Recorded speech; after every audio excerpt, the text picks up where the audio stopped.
South Africa నుంచి ఒక pastor గారు మందిరాన్ని దర్శించడానికి వచ్చారు. సంఘంలో జరుగుతున్న పరిచర్యను చూసి బహుగా ఆశ్చర్యపడి, ఇంత అద్భుతమైన పరిచర్య ఈ విధంగా కొనసాగడానికి కారణం ఏమిటని ప్రశ్నించారు. అప్పుడు సేవకుడు ఇలా అన్నాడు: అయ్యా, దీనంతటికి ఒకే ఒక కారణము, నా జీవితం పట్ల, నాకు ఇవ్వబడిన సేవ పట్ల దేవుని చిత్తం ఏమైందో ఆ చిత్తంలో నేను కేంద్రంలో ఉన్నాను. అదే మా విజయానికి కారణం. దేవుని చిత్తము మన జీవితంలో ఏమై ఉన్నదో గ్రహించి జీవించడమే సకల ఆశీర్వాదాలకు కారణం. ఒకరోజు అతను తన స్నేహితులతో ఆత్మీయులతో మాట్లాడుతూ, బ్రదర్స్, చాలా సేవ జరుగుతుంది, ఎంతో ఖర్చు అవుతుంది, రోజు రోజుకు భారం పెరుగుతుంది, కాబట్టి మీలాంటి వాళ్ళు ముందుకు వచ్చి సహాయపడితే ఇంకా అద్భుతమైన సేవ జరిగించవచ్చని చెప్పినప్పుడు వారు ఆ సేవకునికి ఒక సలహా ఇచ్చారు. మీరు సువార్త ప్రకటించడం, ఆత్మలను సంపాదించడం అనే దర్శనాన్ని మార్చి అనాథ పిల్లలకు, వృద్ధులకు సేవ చేస్తున్నానని చెప్పినట్లయితే క్రైస్తవులే కాకుండా క్రైస్తవేతరులు మరియు విదేశాల నుంచి కూడా మీకు ఎంత డబ్బు కావాలంటే అంత డబ్బు పంపిస్తారు అని ఒక సలహా ఇచ్చారు. ఈ విధంగా వారు సలహా ఇస్తున్నప్పుడు ఇతను ఒక తీర్మానం తీసుకున్నాడు.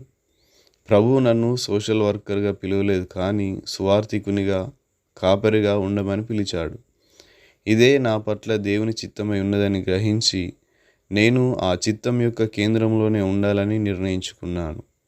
దయచేసి గమనించండి, సోషల్ వర్క్ చేయడం, క్రీస్తు ప్రేమను క్రియలో చూపించడం తప్పు కాదు, కానీ మనకి ఇవ్వబడిన పిలుపు ఏమిటో గ్రహించి దేవుని చిత్తమును తెలుసుకొని ఆ విధంగా జీవించాలి. వృద్ధాశ్రమం లేదా అనాథ పిల్లల సేవల పిలుపు దేవుడు ఆ సేవకునికి ఇవ్వలేదు, కానీ ఎవరెవరైతే ఆ పిలుపు కలిగి ఉన్నారో అటువంటి వారిని బలపరిచే బాధ్యత అప్పగించాడు.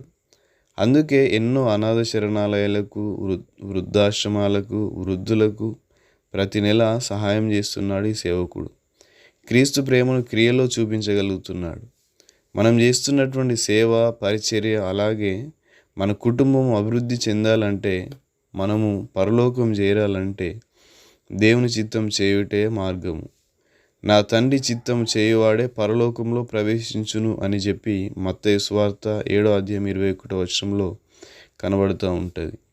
దేవుని చిత్తము జరిగించువాడు నిరంతరం నిలుచును అని 1 యోహాను పత్రిక 2:17 కనబడుతుంది. ఆ సేవకుని మందిరంలో పెద్దవారికి పెన్షన్ మరియు ఉచితంగా మందులు ఇస్తూ, పేద పిల్లలకు ఉచితంగా బుక్స్ ఇస్తూ, ఇవన్నీ కూడా క్రీస్తు ప్రేమను క్రియల్లో చూపించడానికి దేవుడు మనకి ఇచ్చినటువంటి బాధ్యత. ఒక సేవకునిగా ఇవన్నీ కూడా ఇతను చేస్తున్నాడు, కానీ దాని కొరకు మాత్రం దేవుడు నన్ను ఏర్పరచుకోలేదు. కాపరిగా ఉండడం, సువార్థికునిగా సువార్త ప్రకటించడం, ఆత్మలను సంపాదించడం నాకు ఇచ్చినటువంటి పిలుపు. దేవుడు నన్ను ఎందుకైతే పిలిచాడో దానికే నేను కట్టుబడి ఉన్నాను.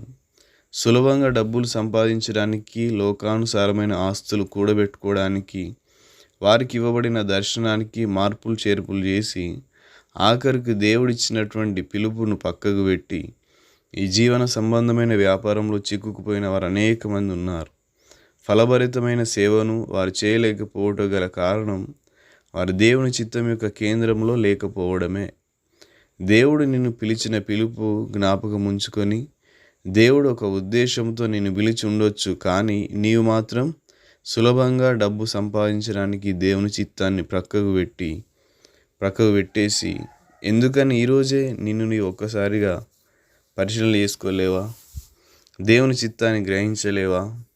దేవుని చిత్తాన్ని గ్రహించి అందులోనే జీవిస్తూ అనేక మందికి ఆశీర్వాదకరంగా ఉండాలని మనం చేస్తున్నాను. ఈ యొక్క చిన్న సందేశం కనుక మీకు నచ్చినట్లయితే మా యొక్క యూట్యూబ్ ఛానల్ని సబ్స్క్రైబ్ చేయండి. అనేక మందికి ఈ యొక్క మెసేజ్ని ఫార్వర్డ్ చేయండి. అందరికీ వందనములు.